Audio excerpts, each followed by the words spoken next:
Hey everybody, I'm Mama Baird and welcome back to the channel. In today's video I have another food bank haul for you. Now this is our local food bank. You're allowed to come once a day if you need to. I like to go once a week. I feel like that really helps give my family a little bit of extra food so that way when we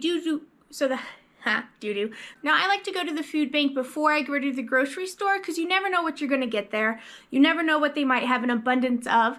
So I like to go there first, and then if I get a certain protein for that week, then I know that's one less thing I have to get at the grocery store. So that's how I like to utilize my local food bank. There's no income limits. They do have food limits on certain items, like you can only get 2 things of meat, you can only get a bag of produce, or you can grab as much as you need of this one item if they happen to have a lot of it. Like this week, they had tons of cuties. I got a bag of these last week, and now I got 2 bags this week. Ooh, 5 pounds, I could work out with those. And they haven't had these in months. So I'm taking advantage of when they have them, when they have that abundance, and when they're allowing you to take more. A lot of people won't take 2 bags of cuties at one time because they don't know how they're gonna go through them that fast. Well, you don't always have to go through them and eat them right then and there. If you learn how to preserve, then you can put them on your shelf and save them for later. So that's what I'm all about, is taking advantage of when they have an abundance of food, when they're letting you take a lot of it, and then learning the skills to preserve it and put it on your shelf so you could feed your family later. That's what using your community resources is all about. And then when you get to the grocery store, you might have a little bit extra money to stock up on a certain item or buy an extra piece of meat.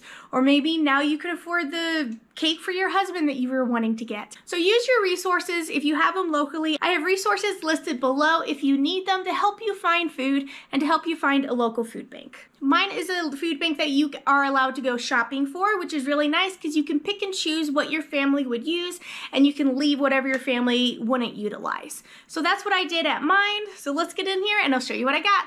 Hi, if you're new here, I'm Carolina and I live in Montana. I do a lot of food bank hauls, pantry cooking, and canning and preserving on my channel. If that's the kind of content you're into, I hope you'd consider subscribing. I would love to have you come join my family. All right, you cuties, let's get in here and I'll show you what I got. I'm gonna start with the breads this week. I got a loaf of French bread. Now, I used to work at a bakery called Schnucks. It's a grocery store that I worked at in Missouri, and they would have bread loaves like this for $1, and this one is $2.50. I mean, ouch. That seems quite a bit. It's from Yolks Fresh Market. I don't know if that's, I think, one of our organic stores, so maybe that's why. But this still looks really good, and it's nice and fresh. It's not hard. I can't smell anything, so I grabbed a loaf of that. And then they had some organic rusted white bread. I don't really know what made me grab this one. I've never had it before, but I guess it looked good. So I gave that a try. I grabbed one of those. I got 2 half gallons of milk. And then I got 2 of these brown cow whole milk yogurt with peach on the bottom. Doesn't that look scrumptious? So these will probably go to husband. And then I got some chipotle lime avocado oil mayonnaise. I had gotten this once before at the food bank and it was spicy and delicious. So I was ecstatic to see it there again. So I grabbed it. Can't wait to try something with this. Maybe a pasta salad would be good. What would you have with chipotle lime mayo? Then I got 1 pound of peanut butter. I got 1 giant head of cabbage. Holy moly. Good thing I like it. And then you saw my 2 bags of cuties. Now in last week's video, I showed you how to water bath these with no special equipment. So if that's something that you're interested in learning is how to water bath, then I would leave that link below so you can go check that video out. That might be something that I do with those ones as well. And then they had some more specialty can items. So they had some crushed tomatoes that were fire roasted, 2 of those. And then a thing of pizza sauce. I really like this brand. It has a good taste to it and it doesn't taste metallic at all. So I try and always grab this brand if they have it. And then they had some whole peeled tomatoes, San Marzaro style, in basil. So I thought that would be good and something scrumptious. So I got 2 big cans of those. And then they had some ancho chicken chili with beans and porter ale. I've never seen that there before. It sounds really good. Ingredients: water, chicken thigh meat, pinto beans, cornstarch, tomato paste, onion, beef broth, port ale, molasses, chili powder, ancho chili powder, salt, garlic powder, spices, smoked paprika, and cayenne pepper. Sounds delicious. I might have to keep this one for myself. And then one of my vegetable choices was a big bag of cherry tomatoes for my daughter. She absolutely loves these. As you can see, she's already came and snatched a few. And then I grabbed a bag of apples. They have not had apples there for a while, so I'm super glad to see the apples there. So I grabbed a bag of those. Nothing better than yelling at the kids, go get an apple. And then they had this cupcake cake mix. They had this cupcake kit. Dang it, I cannot talk. They had this cupcake kit, $12, and this makes 12 cupcakes. Yeesh. But it's dark chocolate cupcake with a ganache icing, so that does sound pretty good. And then they had a bag of millet flour, or you could get a bag of all-purpose flour, so I thought this was really cool and it's whole grain, something new to try, so I grabbed this. And then in the extra bin, they had this Greek orzo, and it's just Greek salad. This is $8.99 a pound, so this thing was $8.59.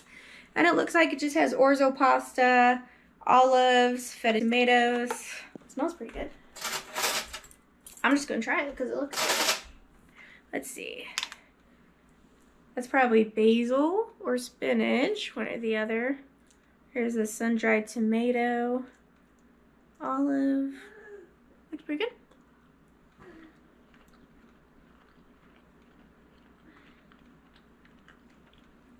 It's definitely got all the Greek flavors. Oh, here's a big bite of feta. Oh, it's pretty good. Alright, let's go here and eat it all. Woo, bit sour. Those olives. Woo. Cleanse the palate with coffee. And then also in the extra bin, they had this big bag of already pre-diced tomatoes. So they're getting pretty juicy. They're definitely ready to get used up. I recently just got a freeze dryer, so I think I'm just gonna chuck these in the freeze dryer, and I think it'd be fun to see how they turn out. So if you haven't subscribed and you'd like to learn more about freeze drying, now's the time. And then for the protein, I got one young chicken, or they had more 40-pound cases of bacon. So I'm not quite ready for another 40-pound case of bacon yet. I have one in the freezer. So I just grabbed one of these chickens because it's always good to have a chicken in your freezer and be able to utilize this. And then don't forget, you can make your own bone broth using the bones from this. So don't get rid of those bones. Hey everybody, it is the next day. The thing I was going to make for you guys for that was some cake pops. I got a new kit that I'm trying, but I kind of messed them up and I don't want to show them for you guys if they're all messed up. So that's going to be separate. Anyway, so what I did do though is I freeze dried some of those items. I did the tomatoes. I also did some frozen peppers and onions that I had in my freezer. I just crushed these up on the tray and got them separated so they were level even though they were still frozen. And then they freeze dried beautifully. And then I also had some cilantro that I just had in my freezer that I had gotten fresh, and I just put it in a Ziploc bag and threw it in my freezer. And I took it from the freezer to the freeze dryer, and now it is dried and ready for my shelf. And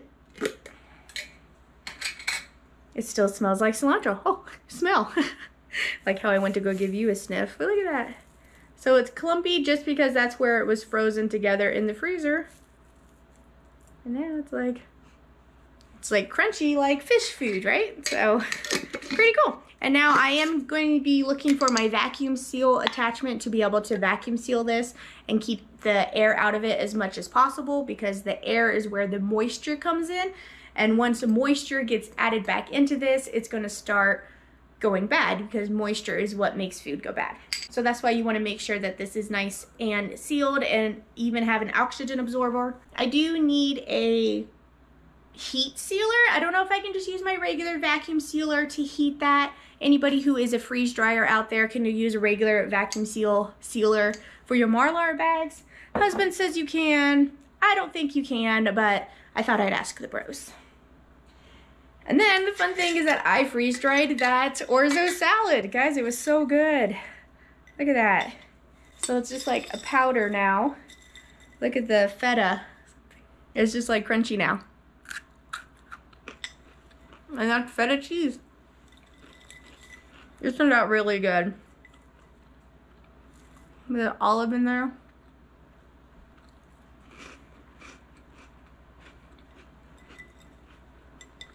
Oh yeah, I like this way better freeze-dried than just eating it from the thing. It was really vinegary. But here, look, there's the sun-dried tomato. Or a regular tomato. It's really fascinating. If you haven't heard of freeze drying, let me kind of explain it a little bit. So simply put, it happens in 3 steps. 1, a heavy duty chamber super chills your food. It gets down to around 30 degrees below zero, which is colder than the North Pole. And then number 2, a high-end vacuum pump sucks out all the air. A perfect zero oxygen environment is critical in the freeze drying process. And then number 3, a heater starts the sublimation process. And that's where it turns the ice in your frozen food into vapor, and it removes all the moisture. And then you end up with what some people like to call astronaut food. And then we freeze dried some candy as well to go with it. This is a Skittle. Like when it dries, the sugar in it just poofs up and it becomes crunchy instead of chewy.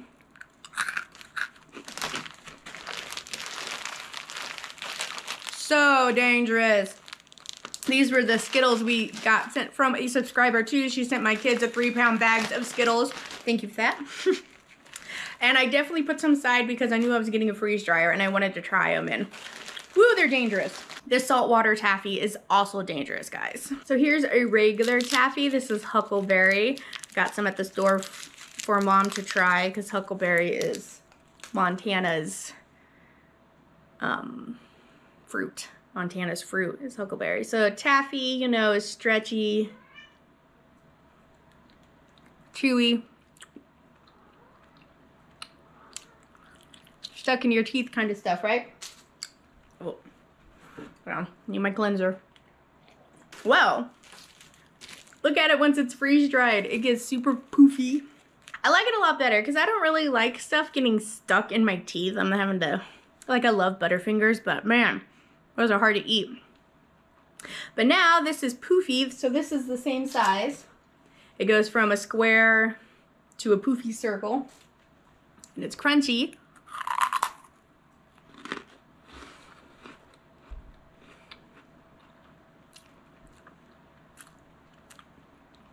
And because when you take a bite, it like dissolves in your mouth, as the water in your mouth reconstitutes the taffy, it's like a million little pieces of taffy in your mouth instead of one giant chunk, you know, that gets stuck everywhere. Oh, it's addicting.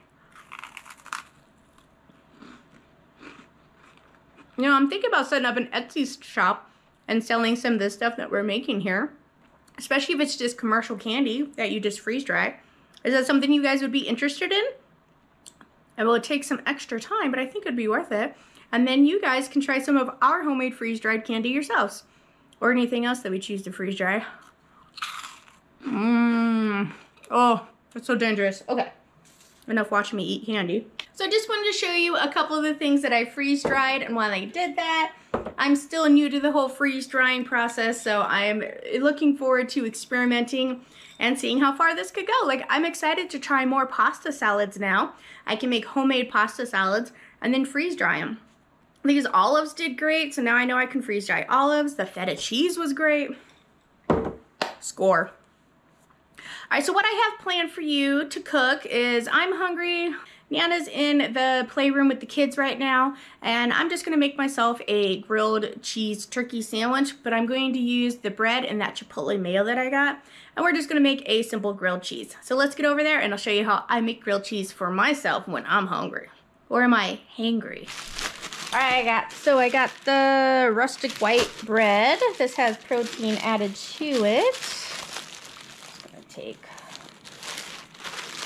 2 slices. All right, let's talk about this sandwich bread loaf and how you put it back up. Are you guys a twist and tuck and then it's put up?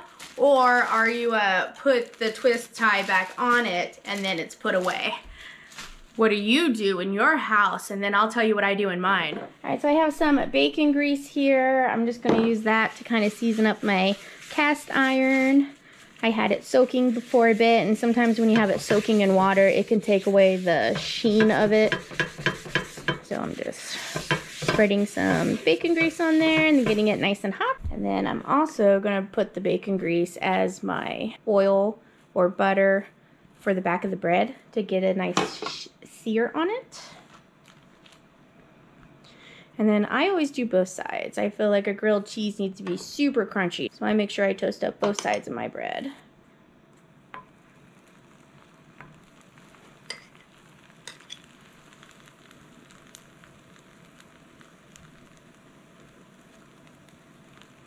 Okay. Oh, there's our mayonnaise. Look at that. Let's give it a try. All right, the last time I remember trying this, it was super spicy. So let's give it a go.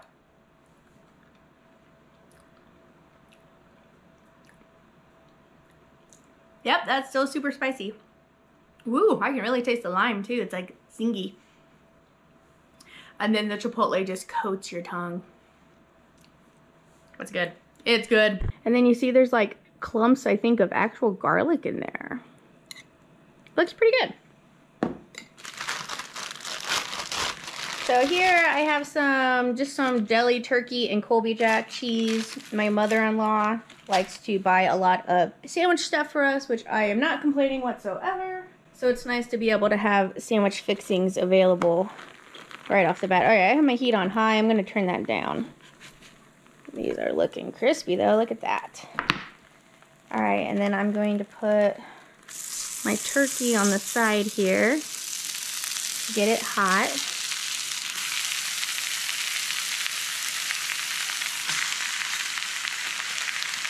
And then I'm going to have just one slice of cheese. Fold it in half. Break it up.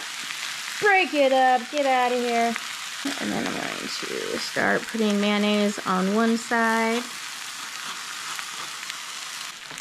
And then I have a little bit of bacon left over from my live I did last night. If you haven't seen that, I just cooked up some random dinner for my birthday. It was my birthday, so I did a live, oh yeah. So let's put that. Trust me, I'm milking my birthday for all it's worth. It's all Mama's got around here is it's my birthday. I do what I want.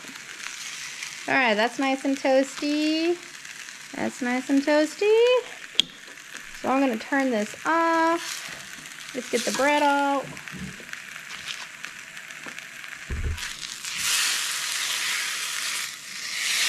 I actually have a trick where you put the cheese directly on the pan and then it instantly becomes melty.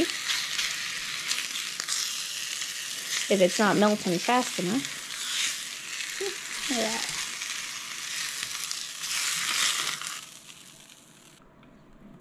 That looks pretty good. And then I'll just put a little coating on this one so it's not too dry on there.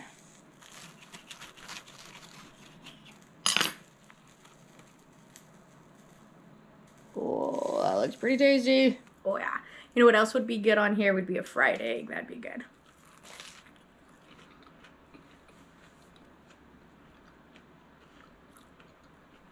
If you do not toast both sides of the pieces of bread when you make a grilled cheese, you're doing it wrong. Oh, it's so good.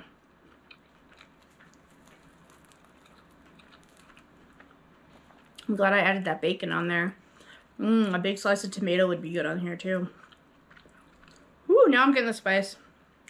Man. Something about a toasty grilled cheese sandwich though, even if it's got like meat and stuff in it, just really hits the spot, right? I need some tomato soup now. Dip, dip. Well, guys, that's all I got for you today. Thanks for coming along and seeing what I got from the food bank, exploring my new freeze dryer with me. I'm super excited to get more videos out on what I'm doing with that. And thanks for watching me cook up a delicious turkey and cheese, bacon, spicy mayonnaise sandwich. Thank you all for watching. I'll catch you next time on Mama Baird's.